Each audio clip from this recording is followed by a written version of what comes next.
What's up guys, with Neverness to Everness, roughly 30 days away, we're going to be doing a pre-release tier list. Things on this list are subject to change. We'll probably make an updated tier list closer to release when we have a little bit more info. But based on my opinion and experience in the closed beta tests and doing a lot of research, I'm going to be ranking the 1.0 characters that we should be expecting on release. In my opinion, you should always pull for your favorites over meta, but if you're a meta player, then hopefully this will help you out a little bit. In the S tier, we're going to have characters that add the most value to your account. A tier are going to be like a step below that. They add value and are overall very useful, but aren't as heavy hitters as the S tier. B tier are going to be your average characters who handle what they need to do, but they're not as great as the ones above them. And then in the C and D tier, we're going to start to get to the lesser and lesser value, but don't let that deter you from playing those characters if they're your favorites. And remember, these are just my opinions, and I'm probably wrong on most of it. Starting with our main character, Espers 0, we've got a protagonist character. They're always going to be a strong-ish early game carry who can get the job done. And with Espers 0, that's pretty much what we can expect. Not a fantastic bosser, pretty average, but pretty good when it comes to dealing with your standard grinding stuff. We're going to put Espers 0 in the B tier. They offer good damage, good energy generation, but they're definitely going to fall off towards like the later game and as you get stronger characters. Next up, we've got Sakuri, who's a cute little goblin. She's got a ton of AoE skills, super good at mobbing, super good at like that kind of gameplay. Not the greatest when it comes to single target damage, but has good mobbing and AoE CC abilities. And she's super easy to use. Probably put her towards the bottom of A tier, but if you want a cute little goblin who farms mobs like it's nobody's business, she's probably a pretty good pick for that. If you're as excited for Neverness to Everness's release as I am, hey, go down there and subscribe. If we reach 1,000 subscribers by the little release week window while I'm streaming, I'm gonna buzz my head live on stream, and that would be entertaining. So let's reach 1,000 subs. Back to the tier list. Next up, we've got my personal favorite character that I'm looking like the most forward to playing. That's going to be Lacrimosa. She excels more at single target damage as opposed to Sakuri. She is good at dealing like sustained, consistent damage, as well as having like a good level of burst damage. She's probably going to be more geared towards bossing. However, in my opinion, she doesn't really reach the peak of like DPSs for bossing. I would probably rank her higher up in the A tier for bossing, pretty okay at handling mobs and relatively easy to use. Not as easy as Sakuri, but not super challenging. Espers 0 is super easy to use, by the way. But I love Lacrimosa, however I'd probably keep her in the A tier. Next up, we've got Mint, the poster child for this game. Unfortunately, Mint just doesn't really hack it. She doesn't carry the same single target or AoE damage as other characters. However, she's super easy to play. She's going to be a core free-to-play character for many players. And yeah, she's a lovable, like, main member of the cast and the poster child for this game. Unfortunately, Mint is probably going to be chilling down in the C tier. Moving on, we've got Haniel.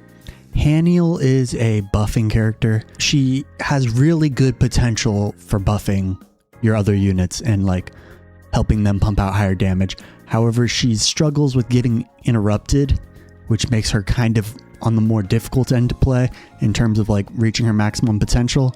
So she's pretty good on paper. We'll see how she is in practice. I'd probably place her on the higher end of B tier, maybe the low end of A tier, but we'll place her in the higher end of B tier for now.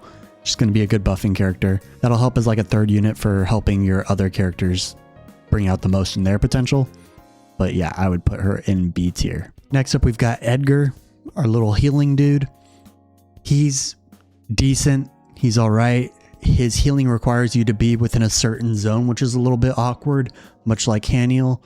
Getting his full potential is going to be kind of difficult. I'd probably place him in the B tier as well. We'll see how he plays out later on though. Then we've got Daffodil. Daffodil actually took me by surprise. I thought her character design was pretty cool and that she was going to be like higher on my like list, but not like super high. But after seeing her skill animations and everything, I think that Daffodil is pretty sweet. She's going to be our first S tier character. She is insane in bossing. She's the peak of breaking a character's stagger bar, helping get them knocked down. And then once you destroy that stagger bar, you're able to go in and deal a ton of damage with your main DPS. She is the peak of that right now. She's going to be super useful in bossing. And in other content, she does a good job of like clearing up mobs and everything.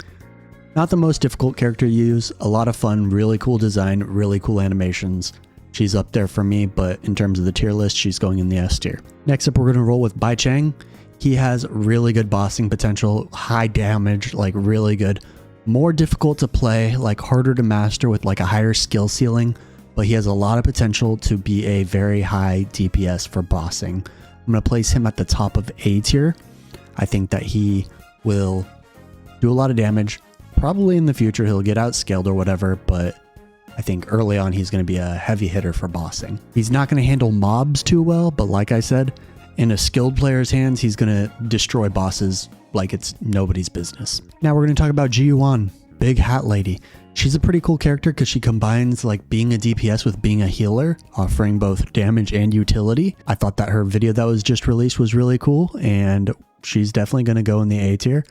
I'd probably place her above Lacrimosa. I think that she offers more with her sustain as well as her damage, and yeah, it hurts me to move Lacrimosa down, but Lacrimosa's S tier in my heart. I think she's going to be an easier character because she's ranged, she offers healing, she offers damage, kind of a pretty full package character that brings a lot to the table and to your team. Next up, we've got Hathor. Hathor, our angel. She deals really good AoE damage, pretty decent bossing damage, and she's a good battery for energy, for building up like your team's energy and everything. I'd place her probably below Ji-Yuan. She's outclassed in damage by Bai Chang. She's outclassed in utility by Ji-Yuan, so I'd probably put her right up here in A tier. Kind of notice a trend that a lot of these SSR characters are higher up in the tier list than our other characters, but that changes with our next character, who is an A rank character. Adler is like insane in the game. He offers so much utility, huge shields to your team, tons of damage over time. He's good in both bossing, mobbing, and he's super easy to use. I think for a lot of free-to-play players, you'll probably get him because he's an A rank, and I think that he will be a staple in a lot of teams. I would place him really high in the A tier. I think he's going to be super useful. Not my favorite character, but a super useful one nonetheless. I'm going to move Security down to the B tier. I don't think that she's super useful, just offering mobbing and everything. Like, I think she's decent. I think she does her job well. She's going to be good in those stages, but I don't think she's like super great. But then we're going to talk about Fadia. Fadia is a healing and support character. She offers a lot of healing and like consistent support. I think she'll be useful. Not really my cup of tea, but she's probably going to be pretty useful if you hit her. Then we've got Hattori.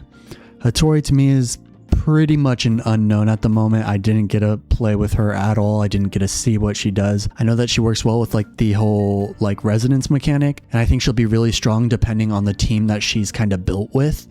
She's probably just going to end up being a pretty good A tier character. We will see, and we will adjust once we get closer to release and we have more info. Next up, we've got Chiz.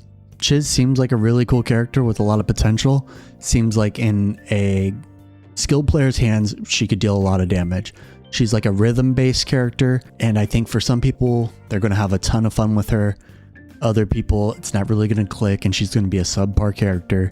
But I think she has a lot of potential to be a lot of fun. She's probably high B or low A. I'm going to put her low A because I think that in a good player's hands, she's going to put in work and deal a ton of damage. So I'd probably put her in the lower end of A tier. Last but not least, the character that I had a lot of experience with in the CBT3 was Nonali. I think Nonali is going to be an excellent like 1.0 character in terms of like a main DPS. I'm not sure if she's going to be the first character, first banner. We will obviously talk more about that as we get more info. We're so close to the game coming out, but Nonali deals amazing damage, both single target and mob. She could put in work. Her follow-up attack mechanic allows her to deal a lot of damage even when she's off field. So if you have Nonali on field, get her follow-ups going onto Daffodil, then you're able to break the boss while dealing follow-up attack damage.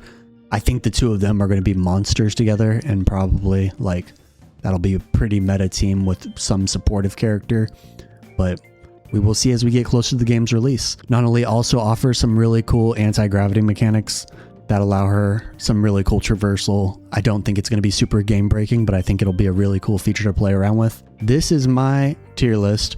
It is not a definitive tier list, and it's probably not even going to be the best one out there with the most numbers behind it. I will definitely update this as I get more info, and I would love to hear your opinions down in the comments below.